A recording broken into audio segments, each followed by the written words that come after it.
Gentlemen and ladies. It was like a fire sweeping through a dry forest. You didn't. Madame. How long did the humans work? 100,000.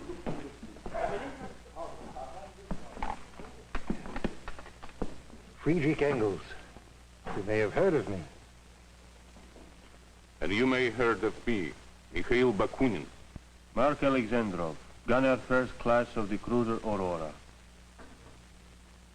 My name's George Cooper. I'm from Manchester. Louis Loretta, fighter for freedom.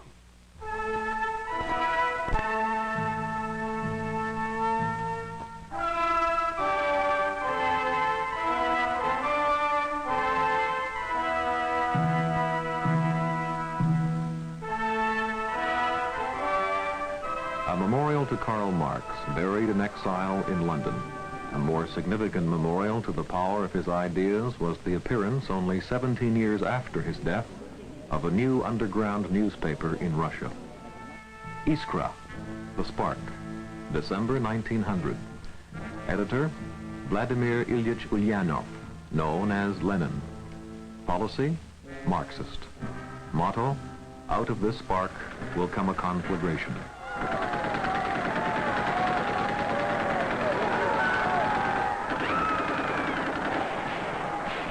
In the hands of Lenin, Marx's ideas did spark a conflagration, and Marxism came to power in Russia in 1917. Of that revolution spread.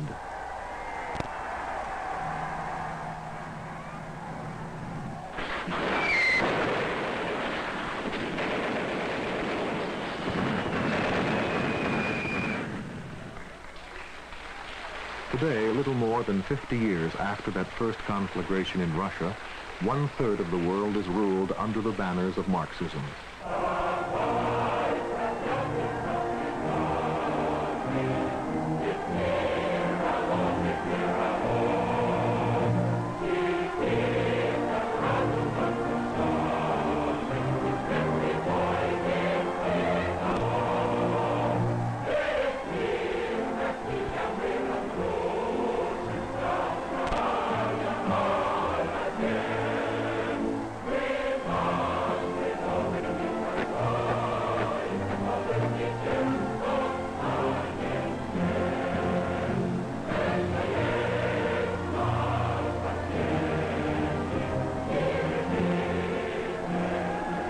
It was the swiftest and most widespread growth of power the world has ever seen, and all in the name of the doctrines of Karl Marx.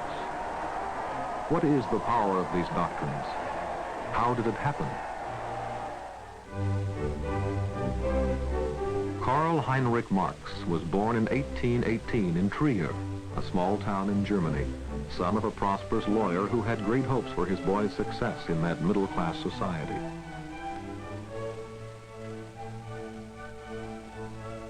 Young Marx attended university in Bonn and Berlin, getting into some student scrapes, drunkenness, and dueling. As a student, Marx naturally came under the influence of the fashionable ideas of the German philosopher Hegel, who developed the concept of dialectics, the synthesis of a new idea from the struggle of opposed old ideas, a concept that was to greatly influence Marx.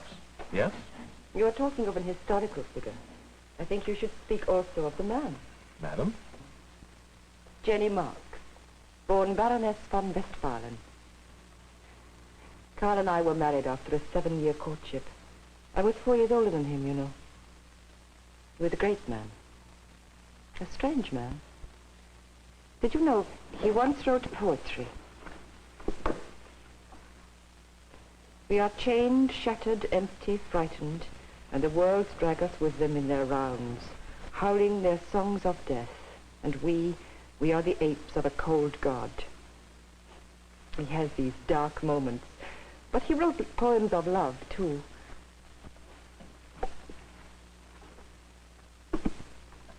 We have a difficult life, hard and poor, very poor, but it is not without moments of happiness. While still a student, Marx abandoned in turn his studies of law, poetry, and academic philosophy. He said, The philosophers have only interpreted the world in various ways.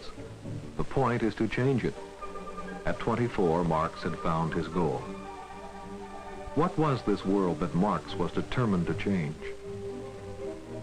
The Victorian period was a time of great new forces. Science was transforming man's understanding of his world. It was also questioning his origins and the very roots of his faith. Industrialization with its machines was changing the way men worked and lived. The new middle class, the bourgeoisie, had destroyed the absolute power of the kings.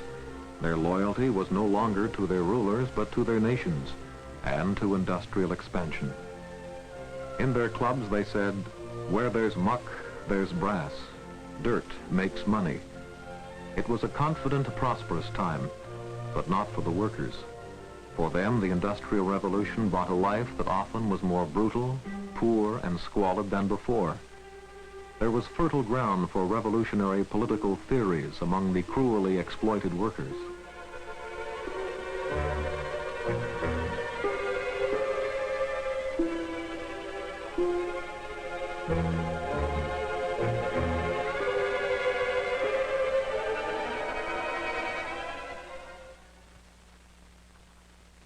Dr. Thomas Lee, Medical Officer of Health, Manchester.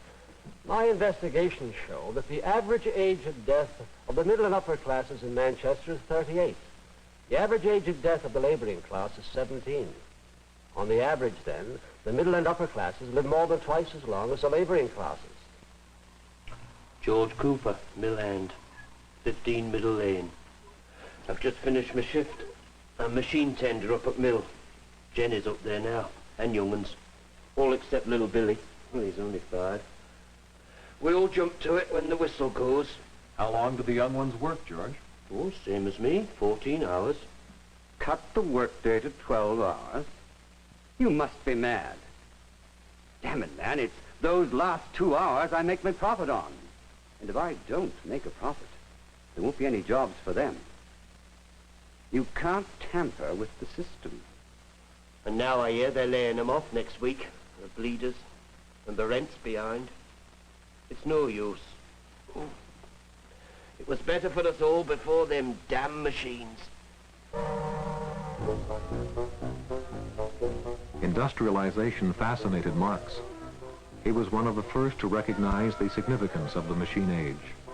He studied the Industrial Revolution in England as a scientist would, and developed a theory of history that was to change the world. In the same way that Darwin's laws of evolution dictate man's biological development, said Marx, so scientific laws dictate man's historical development. Marx's theory was as revolutionary and influential as Darwin's, and essentially as simple. Individual man has been concerned mainly with his own livelihood, said Marx. He does not shape history, nor is history determined by chance. Rather, it is subject to laws, the laws of economics. The realities of economics have produced our philosophers and scientists, our geniuses, our proudest accomplishments. Political leaders arise from the realities of economics which color every aspect of our lives and our beliefs. All the things in which man glories are born of economics. All our achievements, all our history are dictated by the way man produces and divides wealth. The basic law of history is the conflict between the exploiters and the exploited. Marx called this the class struggle. Always the exploited finally overthrow their exploiters, and a new society is born. But always a new class of exploiters develops, who exact their tribute from those below them. The long reign of the feudal aristocracy was opposed by the bourgeoisie, the new class which finally came to control the trading and manufacturing towns which grew up in the Middle Ages. The bourgeoisie sparked the Industrial Revolution and the new capitalism which exploited the workers. Marx also, in turn, believed that capitalism was essential, for without capitalism, industrialization would have been impossible. But the confident bourgeoisie will not retain their wealth. They are doomed to be overthrown. By whom? By the new working class, the proletariat. Why? Marx's laws say that the capitalist can only pay his workers just enough to keep them alive. These laws also say that the poverty of the proletariat must get worse and worse. There is no escape from this cycle. Because of these and other inherent weaknesses, capitalism will begin to fall apart. When the historical process is complete, but not until then, the class-conscious proletariat will overthrow its oppressors, the bourgeoisie, in a final revolution. Then, says Marx, socialism will inevitably replace capitalism. Everything will be run on behalf of the workers, the dictatorship of the proletariat. Under benevolent state ownership, there will be plenty for everyone. Finally, said Marx, the elements of control, even the state itself, no longer needed, will wither away and socialism will give way to the final system, to communism. Marx did not describe his ideal state in any detail. That was in the future. Marxism is not really about socialism or communism. Its chief concern is industrialization. Marx's theories had great appeal. They dealt with that looming fact, industrialization. They seemed to be thoroughly scientific. They appealed for human freedom and justice. Perhaps it is time you heard from an authority. Friedrich Engels, German-born, resident in England.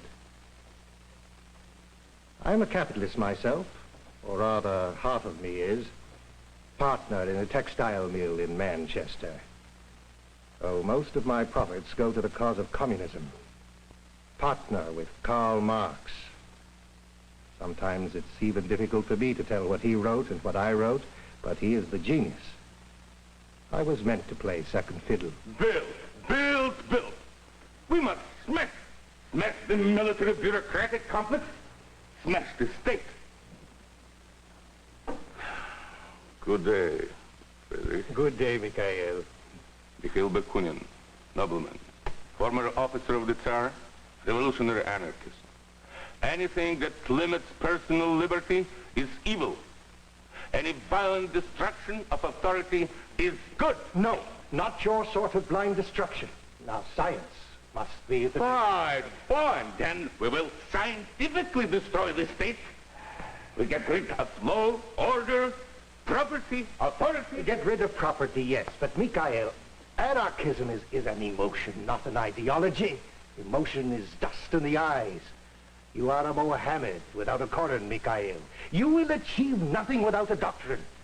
Nothing but noise and dubious excitement. There must be a revolution, a bloody revolution, yes. But it will only succeed if it is based on doctrine. Our doctrine.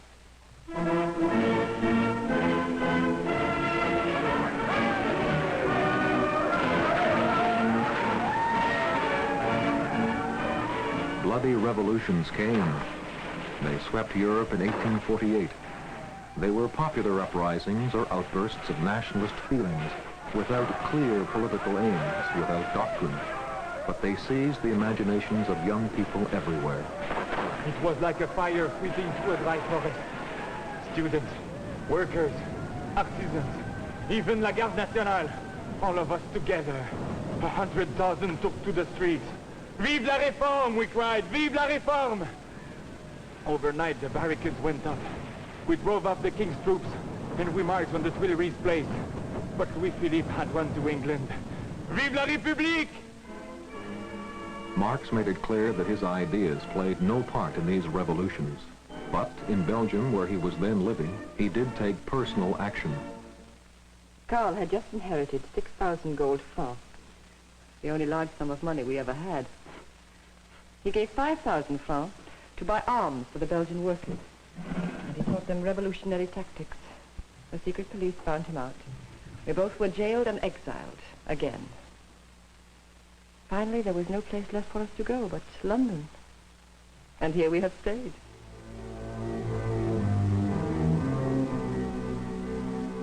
The revolutions of 1848 disintegrated into confusion, failure, and renewed oppression.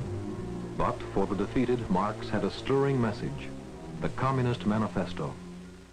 Manifesto der Kommunistischen Partei. The Communist Manifesto was not a factor in the 1848 revolutions. It was a bomb with a delayed fuse that in time would shake the whole world. Like Marx's basic doctrines, the manifesto backed social change with scientific analysis. That appealed to 19th century reformers with their strong beliefs in scientific methods.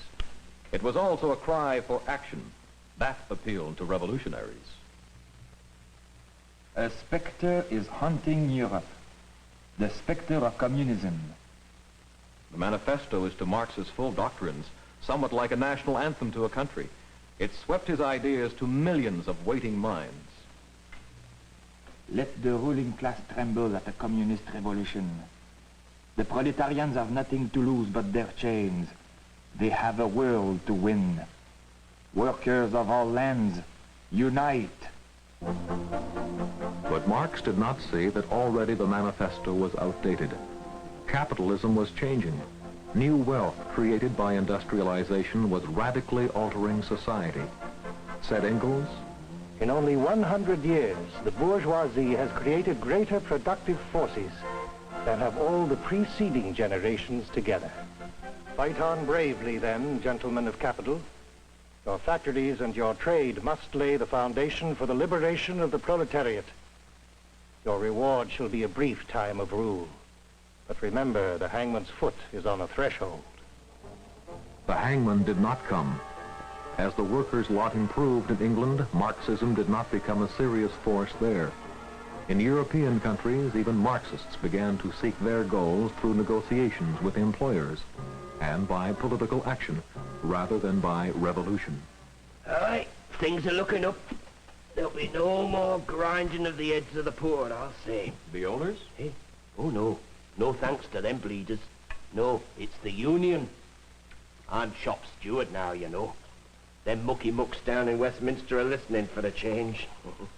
10 hours a day and a thicker wage packet. A fair day's work for a fair day's pay. That's what I always say. In most of Europe, Marxism was not taking hold. There was, though, one great nation where the ground for revolution remained fertile, Russia.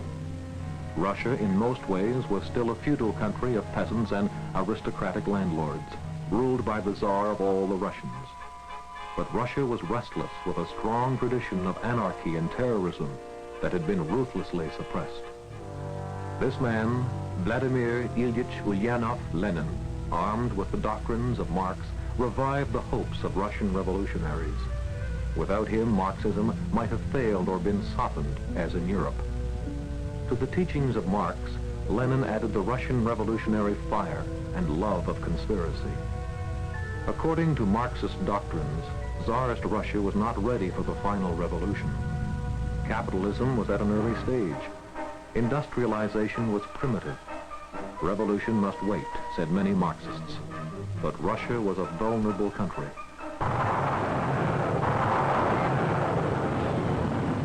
World War I exposed that vulnerability. 50 years earlier, a Russian revolutionary had made a prediction. What is needed to make Russia fall into fragments? Not much.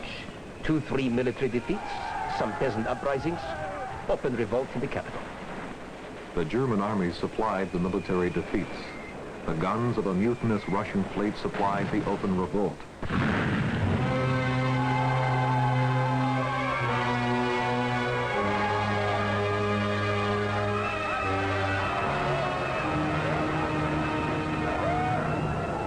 In 1917, Russia did fall into fragments. The Tsarist state vanished, and into the vacuum, taking a huge non-Marxist gamble, moved Lenin and his radical party, the Bolsheviks. Lenin had many rivals to power in the confusion that followed, but with ruthless skill and determination, he triumphed. Friedrich Engels could have predicted it. The communists had the advantage of clearly understanding the line of advance, the conditions, and the ultimate results of the movement. To Lenin, the line of march was clear. Modernize, industrialize, build a strong central state, copy the capitalists, To do that, Lenin soon stamped out the democratic and anarchist elements among the revolutionaries. The Moscow head of the Extraordinary Commission to Combat Counter-Revolution and Sabotage reports an incident yesterday in a tavern where criticism was made of the Bolsheviks. Now, members of the Cheka who were present were forced to shoot 7 of these hooligans. And this brings to 6,300 official executions by the Cheka this year.